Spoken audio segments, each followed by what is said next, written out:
Presiding Officer, we have now been aware for some time of the threat plastic pollution poses to the environment, the ecosystem and human health. The term single-use plastic, which this debate references, may have an innocuous jargon-like quality to it, but in reality it translates to an estimated 5.5 billion tonnes of discarded plastics, polluting our lands, seas and oceans, with the Ellen MacArthur Foundation predicting there will be more plastic than fish in the sea by 2050. This is a global challenge that will require global solutions, and I welcome the European Union's commitment that all plastics packaging is to be easily recyclable or reusable by 2030.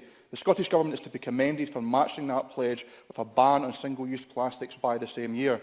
In Scotland, we have already taken positive steps with the introduction of carrier bag charges, the announcement of a deposit return scheme for plastic bottles, and the announced ban on plastic-stemmed cotton buds. Ending the use of disposable plastic straws is the next logical step, and I applaud both the work of my colleague Kate Forbes in this area, and in particular the fantastic Ocean Defenders at Sunnyside Primary, whose No Straw Or campaign is gathering pace. There have also been many others who have worked hard to raise awareness of plastic pollution. In June of 2017, I was pleased to meet with members of Greenpeace outside of the Parliament, including my constituent Rachel, as well as outlining the findings of a recent scientific voyage researching ocean plastics around Scotland's coastlines. Rachel also gave me this small vial of plastic pollutants recovered on the expedition. This vial now sits in my office and serves as a potent reminder not only of the impact of plastic pollution is having upon our oceans, but of the collective impact that human society is having upon the planet. Presiding Officer, all of the environmental challenges we face, from global warming and air pollution to the reported commencement of our sixth mass extinction, have been precipitated by human activity.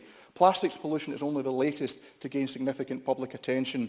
In debates such as we are having today, where we consider the impact that we are having upon the planet and the other species we share it with, I am, as I'm sure we all are, struck with a tremendous sense of guilt at the damage we have inflicted. However, these debates also provoke a sense of duty and responsibility to repair that damage. This will not be easy. Yes, we must take action where necessary, including legislation if appropriate, but we need to do more. Ultimately, in order to preserve our environment, we will require a fundamental change in culture and a vision of human progress that is not predicated upon never-ending and unsustainable growth fuelled by hyper-consumerism. The price of growth cannot be the degrading of the environment that we leave behind. A key pillar of the Scottish Government's economic strategy is inclusive growth. That concept must include considerations of those with absolutely no voices, the generations yet to come. Presiding Officer, the issue of plastic pollution speaks to a far bigger debate about not only how we treat our environment, but our responsibilities to future generations. We cannot ignore and cannot escape our fundamental duties as the temporary custodians of this planet.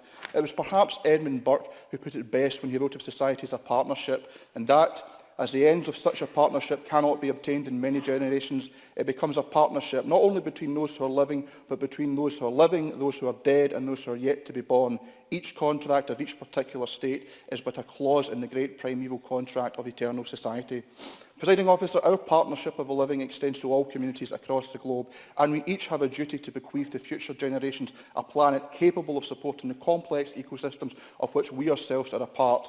The environmental ignorance of those past generations, bounded to the earth and parochial in their views, may, if not be forgiven, be understood. But for this generation, represented in this Parliament, a generation that has long known of the existence of the great garbage heaps floating in the Pacific and Atlantic Oceans, there is no excuse. Presiding Officer, Kate Forbes stated that the number of plastic straws used in EU restaurants would stretch to the moon.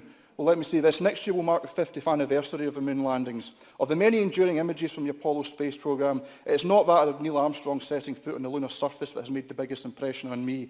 Rather, it is a photo of the Earth captured 1 year earlier by Bill Anders as the Apollo 8 mission became the first manned spacecraft to complete a lunar orbit. That image is known to us today as Earthrise and has been described as the most influential environmental photo ever taken, and showing the Earth as an isolated, fragile and lonely world in the vast and empty expanse of space.